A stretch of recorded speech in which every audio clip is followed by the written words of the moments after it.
Coming up on their season is wrapping up, hitting the courts for some basketball and some adapted floor hockey, also hockey that's on frozen water. We got boys hockey playoffs and more coming up on Sportsnet.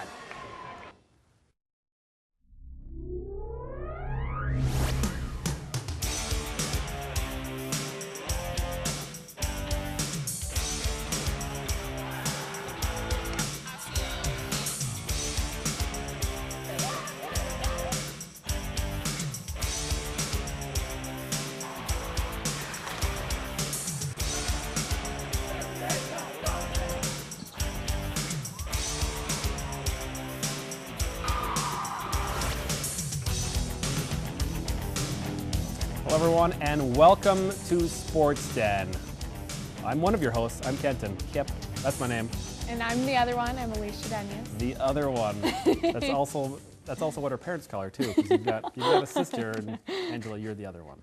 Hey, I'm the fourth kid, so I'm the other one. But I'm loved just equally as my other siblings. Just ask my mom. She'll tell you that. So it's playoff time for most of our sports, but we're also wrapping up some regular season games. Yes, we are. And to start things off tonight, we have some girls basketball highlights. Centennial hosting Blaine. A lot riding on this game for Centennial. It was their senior night, as you can see Jill Conrad there with her parents. And Centennial, the #1 team in the conference, had 2 losses prior to this one. So they were hungry for a win. And the Cougars caught fire right away with Deja Morris hitting a corner 3 to get things going. Blaine, struggling with possession on offense, turns it over. Girding with the steal, finds Deja Morris for the layup, and she finishes. Deja would end up with 25 points that night. Again, the Cougars just dominating. Bertoy behind the arc sinks the three-pointer, and on the very next possession, Bertoy again for 3. What a beautiful shot, but guess what? She's not done yet. Can't stop Bertoy. Bertoy sinks another three-pointer for the Cougars. She would go on to have 23 points. Boom, boom, Bertoy. And Jill Conrad would prove post players can hit the outside shots too by sinking the 3 ball for the Cougars. At half, Cougars would lead 55-11, but early in the second, Bengals would get a nice drive, but by Schwenglinger, she finishes and goes on to make the free throw.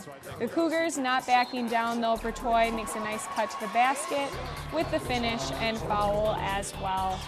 Centennial causing havoc, gets the steal. This time Deja finds Katie Worth down low for the 2-pointer. And that star means that is a Play of the Week nominee, so we'll take another look at that one. Star wipe equals good. Great playmaking there for the Cougars, and Centennial would end up winning 90-38, and we caught up with a couple Cougars after the game. With a lot more intensity, and we focused and we played hard to get the win. Yeah. And Jasmine, you hit a number of open shots. Deja, you did as well, especially early on. Was there anything specifically that you thought your team was doing well to get you open shots tonight? Yeah, I really think we moved the ball around well, so then the defense had to collapse and then it created open shots for everyone. So Centennial getting their win 90-38. Like I said, Deja Morris had a great game, 25 points and 5 steals, and Bertoy 23 points, 4 3-pointers. Woo! Great job, Centennial. Can't stop her. You can only hope to contain her, and even then, they don't make Tupperware big enough. If you look at the Northwest Suburban standings, the Cougars are still on top by 1 game with Park Center right behind them, 15-4. But very good conference standings, and Centennial to take the top, they're going to have to win their next 2 games. Can they do it? For Blaine, they can get their momentum going at Jefferson on Thursday, and then hosting Osseo on Friday night. Will Centennial win the Northwest Suburban Conference? Only time will tell in the next few games. Taking on Elk River and then at Andover to close out the season. They could do it. They're looking for one of those top seats in the section playoffs as well, just around the corner. North Suburban standings for ladies hoops. Benilde, 11-2, 19-6 overall. Spring Lake Park, 6-7 in conference and 7-17 overall. Who are they playing next? Well, taking a look at the Spring Lake Park girls basketball schedule, we have Cooper on Friday after they had a tough loss to Totino Grace on last night. But Cooper on Friday to see if they can get that win back. Yes, and boys basketball, they switched it around where now girls basketball is after boys basketball for the playoffs. So boys basketball wrapping up their regular season as well. As I suppose we should take a look at the standings. As Champlin Park, remember they're good at basketball. They take the conference. They're so good. 17-1, 23-2 overall. Armstrong right behind them, and Osseo, Maple Grove, Andover Centennial finishes 9-10 in conference, 12-12 overall, and Blaine finishes 6-14 in conference and 9-17 overall. Here's Section 7 4A because the brackets are out. Bengals draw the 4 seed, taking on number 5 Forest Lake. St. Francis the 1 taking on Coon Rapids. Andover the 2 hosting Duluth East. Cambridge Isani the 3 seed taking on Anoka. All the quarterfinals happening tomorrow night, Thursday, and semifinals will be at North Branch. For the boys basketball Section 5 4A, we have the semifinals coming up with the preliminary games on Thursday. The Cougars will be at Park Center in that quarterfinal round. North Suburban standings, Totino Grace, 11-3 in conference, 21-5 overall. Columbia Heights behind them, 10-4 in conference, 18-7 overall. Spring Lake Park, they dropped a tough one of Fridley, but they're 9-5 in conference, 13-13 overall. So they draw the 5 seed. They're taking on number 4 Fridley since they just lost a game to them. Fridley gets the higher seed and the home game. That's be at Fridley on Friday night. We'll have highlights for you next week. De La Salle, of course, the number 1 seed. They're good. I don't know if Champlin Park good, but right there with them. De La Salle might be better, but they're in a different class. We'll never know. Columbia Heights, 3 seed, taking on St. Paul. Como Park, 6. Totino Grace, drawing 2, taking on Patrick Henry. Semifinals and finals at Coon Rapids High School. Matt knows where that is. So do you. You know exactly where that is. All right. So we're going to have some boys hockey as the playoffs began this past weekend. A couple of games shifted around because of weather on school cancellations. Don't get Alicia started on the school cancellations. Do not get her started. But we're going to start with a quarterfinal matchup as the Blaine Bengals in 5AA draw the number 1 seed. They take on the number 8 seed, Coon Rapids Cardinals. They see them usually 3 times a year, twice in conference play and then once in playoffs as the 1 and 8 seeds. This is an annual tradition, a rite of passage, if you will. Joey Lau gets a start at a minute and a half in. Dallas Gerards and Ian Scheid the assist. Bengals lead 1-0. Alicia, they would not look back. Luke Noterman swipes this pass and he snipes it top shelf past the glove, and it's 2-0 Bengals. But wait, there's more. Bengals on the power play. Tyler Klein, check out that passing. Klein gets a goal. Joey Lau and Dallas Gerards the assist. 3-0 Bengals. Gotta love the puck movement by this squad. Dallas Gerards and Joey Lau, and then it's in front. Tyler Frischman just picking up the pieces right there. Frischman the goal. 4-0 Bengals. We go to the second period, just 23 seconds in. More puck movement. And Luke Noterman gets the goal. Riley Tufte, Brandon Noterman the assist. Nice rebound goal. It's 5-0 Bengals. But wait, there's more. Check out this one-timer by Zach Wiley. Assist going to Joey Lau and Dallas Gerards. And Wiley rings it up, 6-0 Bengals. Then Nick Simpson will add another one still in the second period, assist to Tyler Klein and Alex Copa. That made it 7-0. Final score, 8-0 Bengals. They advance to the semifinals to take on Anoka. That game happening right now at the Coliseum. We'll have that game for you. We'll probably air that tomorrow night and have highlights for you next week on Sports 10. Bengals win. So 49 shots, just one shy of the half-century mark, but they still got the job done. And poor Zach St. John, 42 saves for him. And Andrew Houle recording 4 saves in the shutout victory.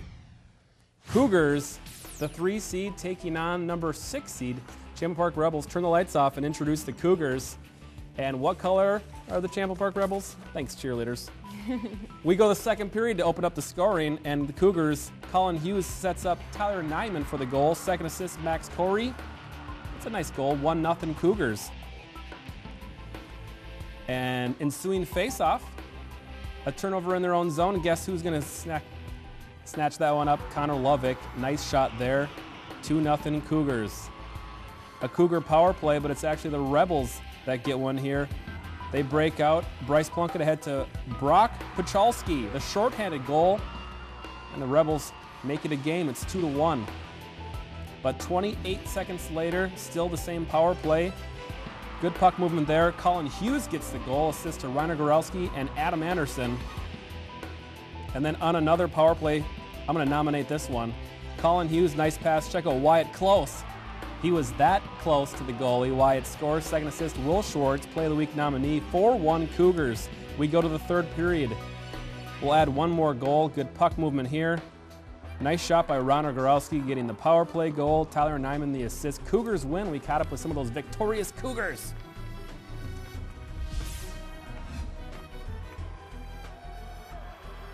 You know, it's always good to get the first win under the belt, but we got to get prepared for Maple Grove and come at them just like we did Champlain Park. They're a good team, so we'll have to bring our A game, and we know what they're going to bring, so we just got to play our brand of hockey. So the Cougars win. They have 42 shots on net. So that was a rematch of last year's section final. Centennial taking care of business in the quarterfinals this year. And Colin Hughes with a goal and 2 assists. He heard what you said about Gabby being better than him. He's not happy, by the way. The Cougars advance to the semifinals, and they're going to take on the Maple Grove Crimson. These two teams have seen each other twice, sometimes 3 times a year. Same thing with the top of the bracket. You see the Bengals taking on the Tornadoes, the 1 and 4 seeds. So doubleheader at the Coliseum tonight. We're televising it, of all things. We'll have both of those games here on North Metro TV, your favorite station. Quarterfinal action for the Panthers on a 1:30 p.m. game on a Friday, of course. Rescheduled game at Fogarty Arena, the Ice House, as Mora, Finlayson, Hinckley, and any other school that wants to join up. Taking on the Panthers of Spring Lake Park. We open up the scoring in the first period. Rebound goal. Connor Gagnon gets the goal. Jake Kroll and Pete Cinco the assists. And then it's a Mora power play, but tell that to Austin Long and Jacob Nystrom. Long feeds Nystrom, Play of the Week nominee for that goal. Shorthanded, Noah Borman's second assist. Second period, Panthers power play. Jacob Nystrom to Devin Sennell. Nice play there. Austin Long, the second assist. And it's 3-0 Panthers. Another power play for Spring Lake Park. Zach Benson, what a slap shot. Look at that. The howitzer unleashes it. Jack Hymans and Nick Turnquist the assist. 4-0 Panthers. Mora, Hinckley, Finlayson get on the board. Justin Kniesler gets the goal. That makes it 4-1. Panthers would respond late in the second period. Austin Long. Nobody picks him up. He'll take it right in, puts the sweet move on the goalie, and he sticks the biscuit in the basket. Sennell and Cinco the assists. Third period. Power play for Panthers. I've heard that before. Another power play goal. Jacob Nystrom this time. Assist to Zach Benson. Devin Sennell. 6-1 Panthers. Another power play for the Panthers and another goal. Connor Gagnon feeds Luke Turnquist, who gets the goal. Second assist, Jake Kroll. 7-1 Panthers win. The Panthers win. Big win today. We knew going in these guys were going to battle really hard. We came out flying. We stick to our game plan, and we executed. They're a good team. When we played them, we did beat them, but they put up a good fight. They never quit, and we just stuck to our game plan, and we came out with the W. You know, 5-on-5, I think, you know, we should be able to compete with most every team. You know, we've got a lot of depth, and today I think we just overpowered and really were able to get to Mora and wear them down, and just our depth in our team was able to you know, take it to them. That they did. They took it to them indeed. 7-1 victory for the Panthers. Nystrom, Long, Sennell, Benson all recording goals for the Panthers. 13 saves for J.T. Hershey as the Panthers had a semifinal game. It was scheduled for Saturday, but since they played Friday afternoon, they moved that semifinal back to Tuesday. So last night they played and they dropped a 5-3 game to Princeton, so a tough loss for them. But Chisago Lakes, the 1 seed, also advances in the top half of the bracket versus Proctor. So it's Princeton and Chisago Lakes in the 5A final. That will be happening tomorrow night. All right, that's a lot that's going on, Alicia. Lots of hockey. Lots of hockey and hoops. And do you have a trivia question for us? I do. Good. Oh, that makes me happy. Hit us with the trivia. Our trivia question this week is, who is the last Blaine boys hockey player to go professional? So the most recent, you're not saying like who like they'll never have another pro player again. You're No. saying the most recent. Gotcha. Most recent All right. Blaine boys hockey player To get go drafted or to professional. play in an NHL game? To play in an NHL game. All right, to play in an NHL game, last Blaine player, most recent Blaine player to make an NHL debut. Yes. All right, 763-231-2809, or you can email us at sportsin@northmetrotv.com. Think about it. I mean, really, think about it. More sports than on the other half of this break. Don't go away. Just think about it. The journey to satisfy your biggest appetite starts here with Chubby's sandwiches, soups, and sweets that will get you hooked. The mouth-watering fresh meats and vegetables are prepared from scratch. On their unique menu, you'll find their all-time favorite recipes with a fresh spin. You can enjoy dine-in, carry-out, and catering. For any meal of the day, don't settle for the ordinary. Treat your taste buds to a Chubby's panini-style sandwich and stay for dessert. Located just west of Highway 65 on Main Street in Blaine, Chubby's, your mom-and-pop sandwich shop. With gold at an all-time high, take that rope and say bye-bye. Earrings, bracelets, rings, and chains. We buy gold at your exchange. Don't send your gold to someone strange. We buy gold at your exchange. Spring Lake Park, Fridley, Blaine. We buy gold at your exchange. Welcome back to Sportsin, everyone. And well, we had some hockey on the ice, playoff hockey, and wrapping up the regular season, there's still another game or two for adapted floor hockey. And we've got a couple dynasties. We've got the North Suburban Cougars. They are Centennial and Spring Lake Park combined, two of our schools. It's a good combination.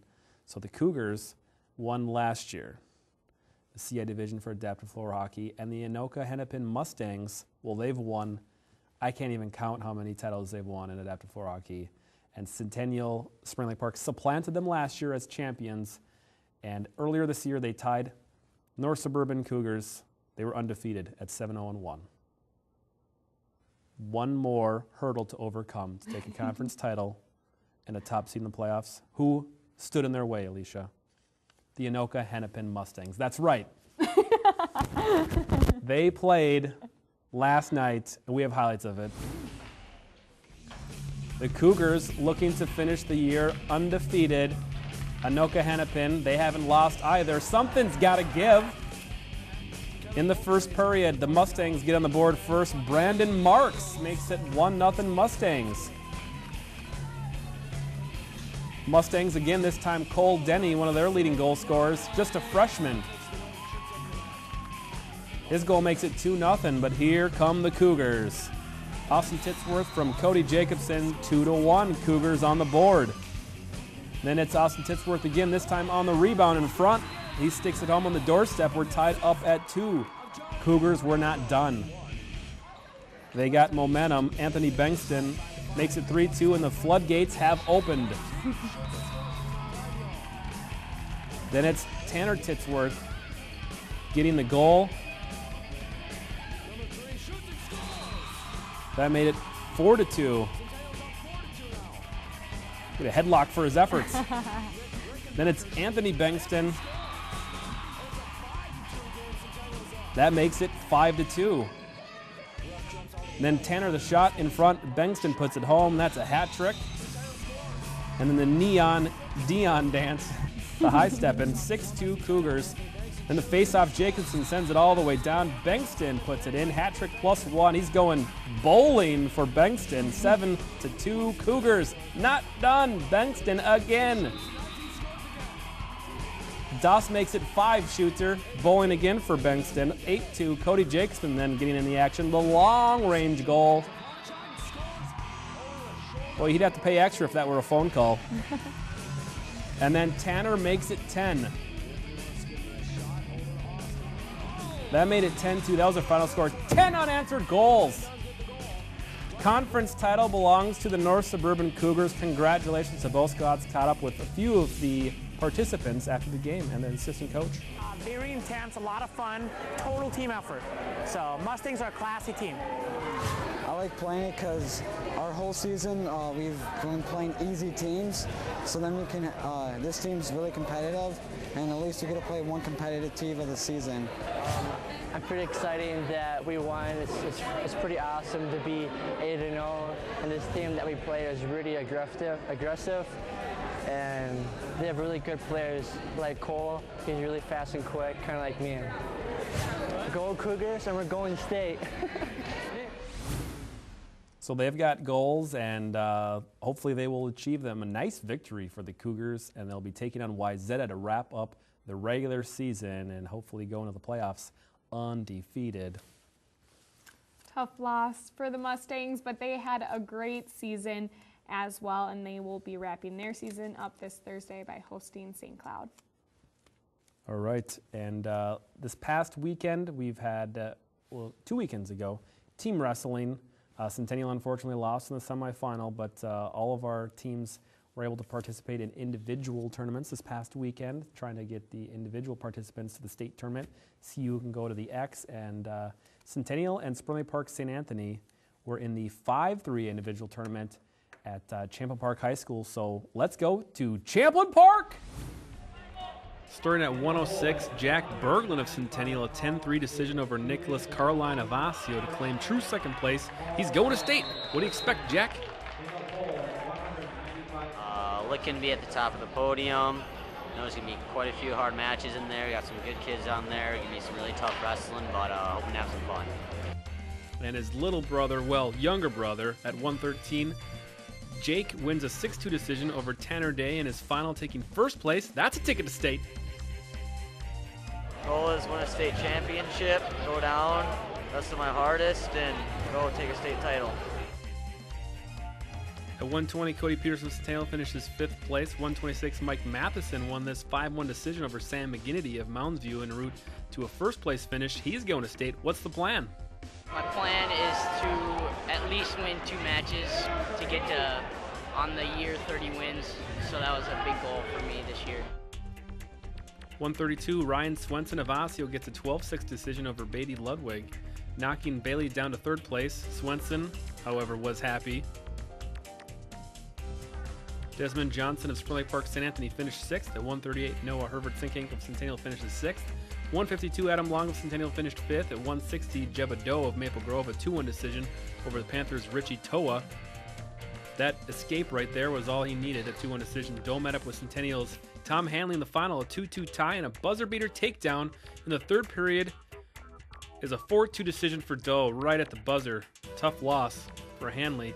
Panthers' Richie Toa, the 11-4 decision over Troy Ito of Mounds View, setting up a true second-place match between Toa and Hanley, with Tom Hanley pulling out a close 3-2 decision over Toa. This escape here gave him the 3-2 victory. Toa, who finished 3rd, Hanley 2nd as he moves to state. I just realized I had to move on. You know, in the past, I've really dwelled on a lot of my losses. But I had to realize that, you know what, it's just another match, and it's my senior year. It's do or die. So I had to do instead of die. At 170, Centennial's Noah Benson defeated John Danner of Champlin Park 9-5 before losing to Vincent Belcito in the final. Benson places 2nd, and he is going to state.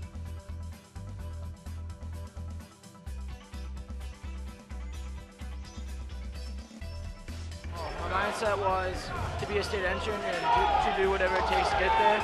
I just didn't stop competing. I left everything on the mat every single match.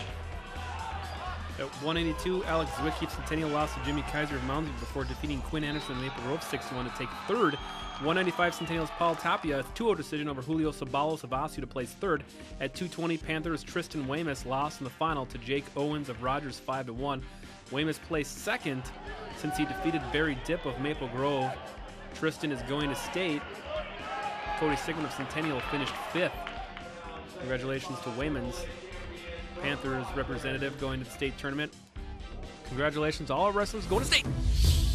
All right, going to the X. We've got wrestlers At 106, of course, Jack Berglund, 112. Jake Berglund, 120. The Bengals' Malik Stewart takes a 28-2 record in the state. 126, Mike Matheson. Tom Hanley, Noah Benson, and 220, Caleb Butler.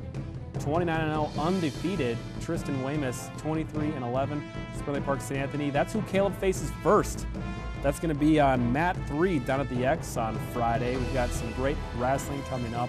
And Joe Nelson, Cougars heavyweight, lost a tough one in the semifinals. And then he had a 20-7 record, but he just missed out. He got third place, so he just missed out going to state. All right, so we go down to the X this weekend, Friday and Saturday. You can check out Friday's got a lot of Thursday and Friday. Team wrestling Friday and Saturday, all individual stuff going on. We're going to try to follow our wrestlers the best we can and have highlights for you next week on Sports Den. All right, time now for our Athlete of the Week. Yes. Who's the Athlete of the Week, Alicia? You decided this one. I did? Yes, you did. Matt did. I'm his proxy. We chose Jacob Nystrom. He had a great week of 4 goals and 2 assists. Congratulations to Jacob. You are the Athlete of the Week. Time now for our Play of the Week.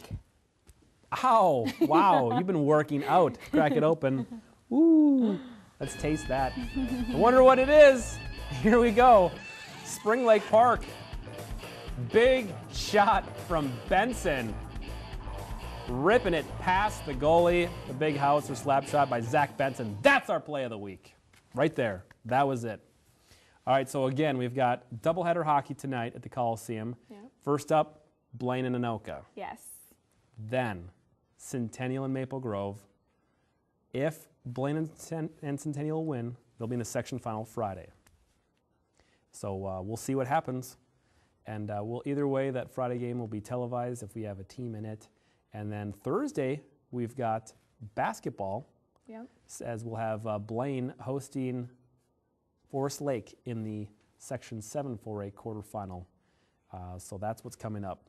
And then more coming up next week, but just playoffs this week. Lots Love of it. games.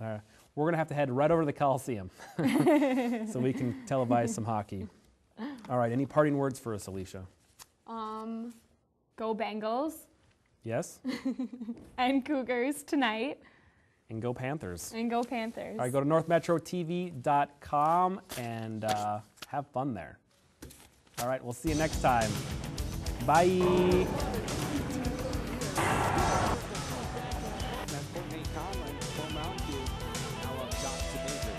Shot, he hits it, put back, Eagle career is over, lay it up on the right.